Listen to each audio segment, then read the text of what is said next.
Chaves, todos atentos olhando pra TV. Aí vem o Chaves, como estaria bem fácil de se ver. Isso. Chaves, todos atentos olhando pra... Calma, não é o Chaves, é o podcast ligado na verdade, porque hoje, Inácio, vamos falar sobre a teologia do Chaves. Exatamente. Como assim? Isso. Teologia do Chaves. Vou ler até um versículo aqui pra gente, ó.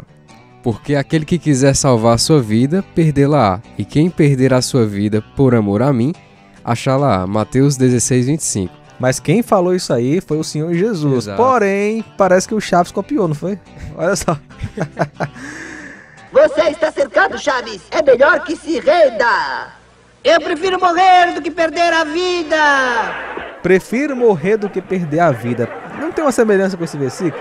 De certo modo, sim, mas... Agora sim, parece uma contradição, parece um paradoxo, né? É verdade. Lê de novo o versículo, Inácio. Porque aquele que quiser salvar a sua vida, perdê-la-á. E quem perder a sua vida por amor de mim, achá-la-á. O Chaves lá é humor, né? A ideia lá é causar risos. Porém, Jesus falou algo verdadeiro que tem a ver com a minha vida e com a sua vida, você que está nos ouvindo. Pastor Isaac Salles. E aí, como podemos compreender essas palavras do Senhor Jesus? Seja muito bem-vindo mais uma vez. E aí, pessoal, obrigado pelo convite. Então, bem legal, né, o paralelo que vocês traçaram aí, porque o Chaves, em muitos episódios, a gente vê, assim, aparentes contradições dele, né, que no final das contas nos trazem alguns sorrisos. E o Evangelho, ele também é cheio dessas aparentes contradições, os paradoxos, né, que no fundo, se a gente olhar com carinho e olhar com profundidade, nós vamos perceber que faz total sentido.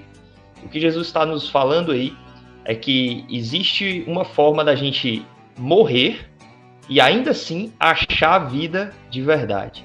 Assim também como o contrário, né? Existe uma forma da gente tentar buscar vida, tentar achar a vida e no final das contas nós morrermos. O que Jesus está falando aí é de um convite que ele faz aos seus discípulos, esse é o contexto. Ele está falando e conversando com seus discípulos a respeito da sua morte, do seu sofrimento, daquilo que ele iria passar para poder trazer salvação para o seu povo. E nesse contexto, os discípulos começam a não entender muito bem o que Jesus está falando ali. Principalmente Pedro, o apóstolo Pedro, pensa que Jesus está ali muito triste, quase que depressivo, né? Falando um pouco ali daquilo que ele vai passar. Então Pedro tenta dar uma ali de psicólogo, né, de um terapeuta, chama Jesus do lado e diz: Jesus, você não vai passar por isso não. Jesus, que é isso? Você não vai passar por esse sofrimento, você não vai passar por essa morte. E Pedro ali tenta falar para Jesus uma espécie de teologia da prosperidade, né? Uma teologia que não quer saber de sofrimento, uma teologia que não quer saber de tribulação, só quer saber da glória e da prosperidade. E aí Jesus acaba virando para Pedro e virando para os seus discípulos e dizendo para Pedro, né? Afasta-te de mim, Satanás, porque você não pensa nas coisas dos homens, você não pensa nas coisas de Deus, mas sim nas dos homens. O que Jesus está falando ali é que aquela palavra de Pedro era um evangelho terreno, um evangelho que só queria pensar nas coisas dessa vida, nas coisas dessa terra, daqui para aqui. E Jesus está mostrando que existe algo muito maior, mas que ele só ia ter depois de passar pelo sofrimento, depois de passar pela cruz. E então Jesus faz um convite radical para os seus discípulos, né, dizendo: olha, se alguém quiser vir após mim, negue-se a si mesmo, tome a sua cruz e siga-me. E aí então ele diz: pois quem quiser salvar a sua vida, a perderá, mas quem perder a vida por minha causa, a encontrará. Jesus está mostrando que a verdadeira forma de ganharmos vida é em primeiro lugar, perdermos a nossa vida, morrermos para o nosso velho eu, morrermos para a nossa velha natureza. É um convite radical, porque o que Jesus está dizendo aqui é que a nossa vida não precisa de apenas alguns reparos, não precisa de apenas algumas mudanças. Jesus está mostrando que a nossa vida precisa ser implodida mesmo. Se a nossa vida fosse uma casa, Jesus está dizendo: não, você não precisa só reparar a pintura, mudar o telhado, não. A sua casa precisa ser destruída, bombardeada para renascer uma nova. É isso que Jesus está querendo dizer. Morrermos para renascermos. morrermos para a nossa velha vida, para então podermos viver uma nova vida com Deus. Tem que estar ligado na verdade. Pastor Isaac, muita gente acompanha podcasts, né, na internet, e o nosso podcast está em diversos agregadores. De repente alguém caiu de paraquedas aqui no Ligado na Verdade. Você está falando de vida eterna, né? Mudar a vida. Isso parte de nós. Nós temos que ter esse esforço para ganharmos esta vida. Nós é quem fazemos essa reforma para Deus nos aceitar. Qual é o ponto de partida da mudança? Como ocorre? Como eu posso ser salvo, resumindo a história, né? A obra é de Jesus. Nós só conseguimos nos livrar dessa nossa vida sem sentido, dessa nossa vida cheia de morte e de escravidão, porque Jesus morreu numa cruz, porque ele primeiro carregou a sua cruz, foi até o ponto de morrer se entregando e se sacrificando por nós, para que então a nossa resposta agora diante daquilo que ele fez pudesse ser uma resposta de arrependimento e uma resposta de fé. Ele faz todo o trabalho. Ele nos conduz à verdade, ele abre os nossos olhos, mas de alguma forma a gente é chamado a dar uma resposta ao que Jesus fez. E a resposta que ele quer de nós é uma resposta de arrependimento, é uma resposta de fé, e é um compromisso com um discipulado. É um compromisso de segui-lo com todas as nossas forças, não importando as consequências que virão para nós. É um compromisso de segui-lo, entendendo o custo que é segui-lo. Jesus está aqui falando para os discípulos que existe um custo para que eles o sigam. Em outras oportunidades, Jesus falou a mesma coisa, já chegou a falar para multidões que o seguiam, porque Jesus ele não queria multidões o seguindo simplesmente pelos milagres, simplesmente pelas bênçãos. Jesus queria um povo comprometido. Jesus queria pessoas para se relacionar, discípulos verdadeiros. E ele diz, olha, para ser um discípulo meu, você precisa negar os seus próprios desejos. Você precisa tomar uma cruz. E cruz naquela época não era símbolo de fé, como hoje é o símbolo de fé. Cruz naquela época era símbolo de morte, era condenação, era a cadeira elétrica de hoje. Então Jesus está dizendo, olha, para me seguir, você tem que assumir um compromisso, em primeiro lugar, de morte. As pessoas costumam dizer assim, não, olha, Deus tem um plano bonito para a tua vida, Deus tem um plano na sua vida. Creia, né? Geralmente quem fala isso está querendo dizer o que? Deus tem uma bênção, Deus tem uma prosperidade para a tua vida, Deus tem alguma coisa que vai mudar a tua vida, assim, cheia de problema, para uma vida agora um mar de rosas.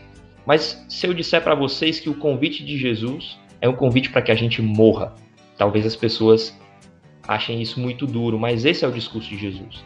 É um convite para que a gente morra, mas morra para a nossa velha vida, para o nosso velho eu, e então encontre vida de verdade. No final das contas, Jesus está nos mostrando aqui um investimento para a vida eterna, que a gente dá a nossa vida para Ele, que a gente morre com Ele e encontra vida de verdade na eternidade.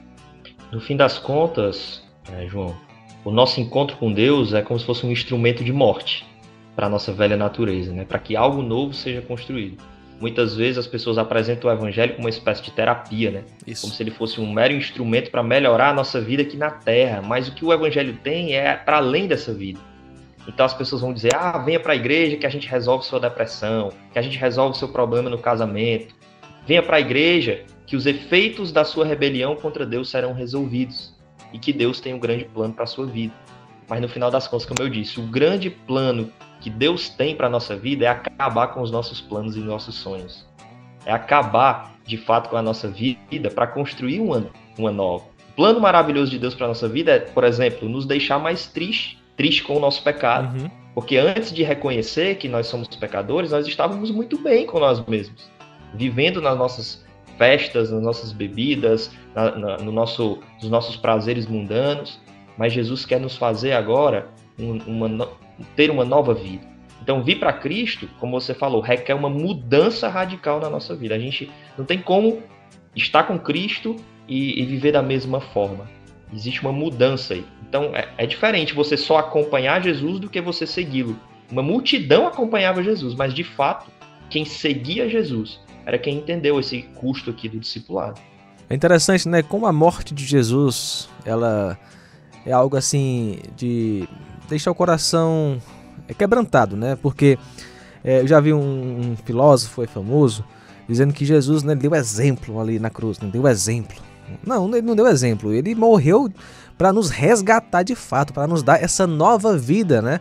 Nos dar condições de morrermos para nós mesmos no dia a dia para amar a Deus. É um resgate. O pecador estava indo para o inferno, Jesus, através da sua morte na cruz e sua ressurreição, nos resgata das trevas e nos leva à comunhão com Deus. Exatamente.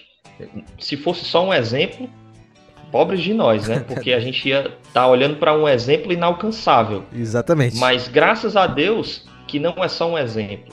Ele nos transforma através da sua morte, ele nos resgata, ele nos perdoa, ele nos dá nova vida. Aí a gente pode ter esperança de um dia ser como ele. Uhum. Aí a gente pode ter esperança de um dia ser transformado como ele. Ou seja, a garantia então quem segue é a ele. Jesus, exatamente. Quem segue a Jesus não pode ter medo de morrer, não pode ter medo de ser ridicularizado, de ter sua reputação jogada na lama, de sofrer por amor ao Evangelho, porque afinal de contas, quando a gente está com Jesus, a gente já morreu para nós mesmos e para o mundo há muito tempo. E Ele quer agora nos dar uma nova vida com Ele. Tamo junto, no Ligado na Verdade. Algo interessante do versículo é que, basicamente reiterando tudo que já foi falado aqui, quando nós somos alcançados pela graça de Cristo, nós temos essa consciência de que precisamos de fato seguir a Cristo. Não há outra resposta à graça divina. Ela vem quando a graça divina toca no seu coração, a obra de Cristo chega a você, a sua resposta é seguir a Cristo. E esse seguir a Cristo implica justamente em tudo que o próprio Senhor Jesus falou ali. Olha, negue a você mesmo, negue aos seus desejos, negue a sua carne, aquilo que vai contra a vontade divina, contra os desígnios do Senhor, você nega isso. Toma a sua cruz, e essa cruz ela é de fato, como já foi comentado aqui, diária, e me siga. E aí vai no outro versículo, porque se você quiser, quem perde a sua vida antiga, quem deixa tudo pra trás, tipo, se você costumava, como foi comentado aqui, viver uma vida de farra, de beber, ou se você costumava roubar, você tem que deixar aquela sua vida pra trás. Você vai perder aquilo que você costumava ser e ser uma nova criatura em Cristo. E você perdendo a sua antiga vida, aquilo que você outrora valorizava, mas que vai contra o que Deus é, você acha uma nova vida em Cristo. Eu acredito que esse é o ponto. Cristo, ele nos dá uma nova vida. Pode não ser confortável, pode não ser bom, bonito, porque a gente olha e vê assim, poxa, mas o que eu valorizava outrora era aquilo, e eu não tenho isso aqui. Só que Cristo, ele tem coisas novas para você, uma nova perspectiva de mundo, que é valorizar coisas do alto, valorizar o reino, valorizar, de fato, não mais os seus desejos, não mais a sua carne, não mais olhar simplesmente para o seu umbigo e querer prazer em diversas áreas da vida, seja com dinheiro ou qualquer outra coisa, mas sim deixar aquilo de lado e olhar para Cristo e viver para Ele. É aquela coisa, todos nós temos uma escatologia individual, né? Cada ser humano vai se encontrar com Deus, ou como juiz ou como salvador. Uhum. Então, rapaz, Cristo nos salvou do juízo de Deus, nos deu uma nova vida com Deus para estarmos com Ele para sempre como nosso Senhor e Salvador. Então, assim, Jesus não nos salva, não nos dá uma nova vida para você parar de beber, restaurar seu casamento ou coisa semelhante. Mas é claro, né? A gente tem benefícios também nesta terra quando seguimos a Jesus. Mas o alvo principal é relacionamento com Deus, viver para sempre com Deus, ter o perdão dos pecados e viver com Deus. E só Jesus pode fazer isso. Basta crer nele como Senhor e Salvador e a pessoa será salva. Pastor, foi muito, muito bom esses momentos juntos, aprendemos bastante e vamos torcer pro Chaves voltar pro ar, né? Não tá mais no ar, cara. Valeu, pastor, muito obrigado. Deus abençoe, abraço pra todo mundo aí em Sobral. Amém, abraço pra todo mundo aí também. E esse foi mais um Ligado na Verdade. Até a próxima, se Deus quiser. E aí, curtiu? Podcast Ligado na Verdade é uma produção da Rádio Ceará FM 102,7.